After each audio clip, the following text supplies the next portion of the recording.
next drill is actually 3 drills in one. We're going to do ankle up, we're going to do backside transfer, and then we're going to do ankle up, backside transfer.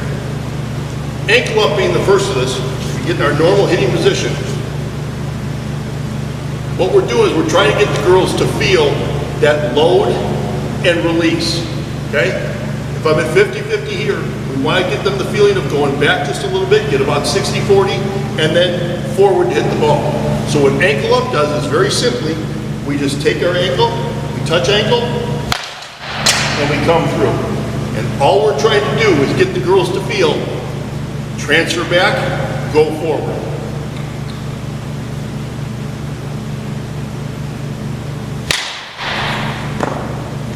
The next drill is backside transfer. When we hit, a lot of our girls have a tendency to collapse their back, and when they hit, they're falling backwards. So what we do is we're going to take our backside, and after we swing, we're going to move it forward and go into a flamenco position. So if I'm here, it's just swing, step through.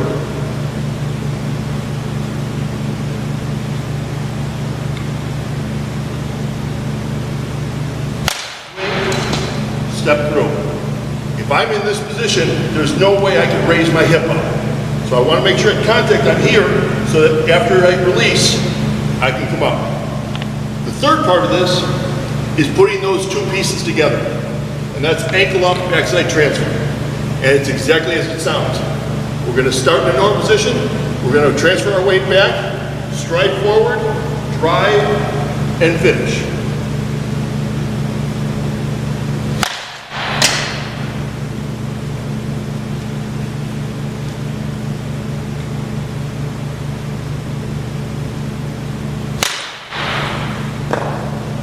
That's the ankle up, backside transfer, and then the third one, ankle up, backside transfer. Our next drill is the pitcher's mound drill. Here at the 400 building, we're lucky enough to have a pitcher's mound that we can utilize for this drill. What we're trying to accomplish is we get set up just like we would normally in the batter's box. We set the tee out just in front of my front foot, right where I want to make my contact. And we want to get the girls the feeling of always attacking the ball. So by doing this downhill, as soon as I go to make my stride, I'm moving into a very aggressive position. And that's really what we're trying to get the girls to feel is, don't sit back and be passive and wait for the ball. When you make your stride, we want to be attacking. So by putting it on down the hill, we create ourselves into a very aggressive position.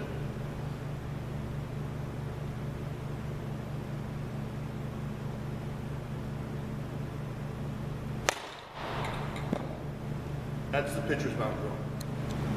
The next drill we've got is the power V drill. The purpose of this drill is to really get the girls to feel some tension on their inner thighs, okay? Because you want to create that tension from the back to the front. So the way to do that is you take a Nerf soccer ball or some other form ball. This is what we had handy right here. So I'm going to put this in. I'm going to put my knees, press in. I want that tension on my inner thighs. And then it's just a regular swing. No stride.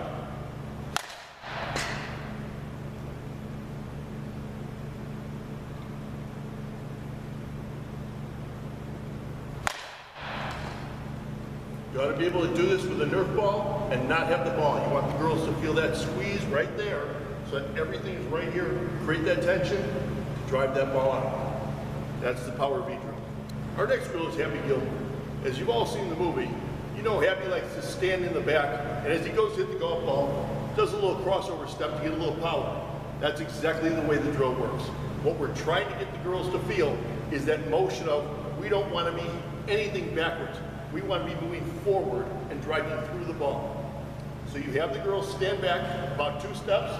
It's just very simple. Step, step, drive. Real important here that they still do the mechanics correctly, okay? You can't have them running in with their hands here in a negative position. Now you've got no separation, you've got no connection, and now it's just, so we gotta stay back here, and it's just in a good position, step, step, and drive the ball. That's Happy Gilmore. Our next drill is tire block, or you can use tennis balls. We're gonna set our tire blocks right here. Very cheap, buy them at any auto outlet, Walmart, they've all got them. What you're gonna do is, this is a no stride drill. So you get the girl to the point where she's already strided. We put our feet onto the block. You don't want your whole foot on the block. All you want is for the balls of your feet and your toes to be off the block, because that's where we want the pressure. That's what creates the tension in our legs that we've talked about before. So all you're gonna do is get set up,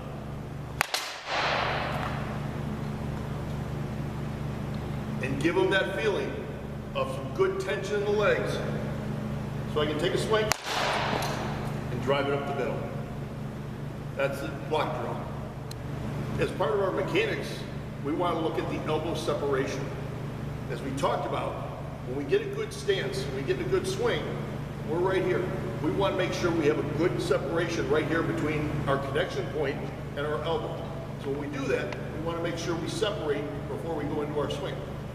One of the ways to get the girls to achieve that feel is to have them stand up. Again, T aligned to the front of the front foot. I'm going to stand here, I'm going to put this right across my eyes. Slowly going to pull it back. As I pull it back, you'll see my elbow gets to here. Once I'm at this 90-degree angle, I'm going to rotate up, get into here. Now I can come down, make a good connection, and drive through. This is how the drill looks.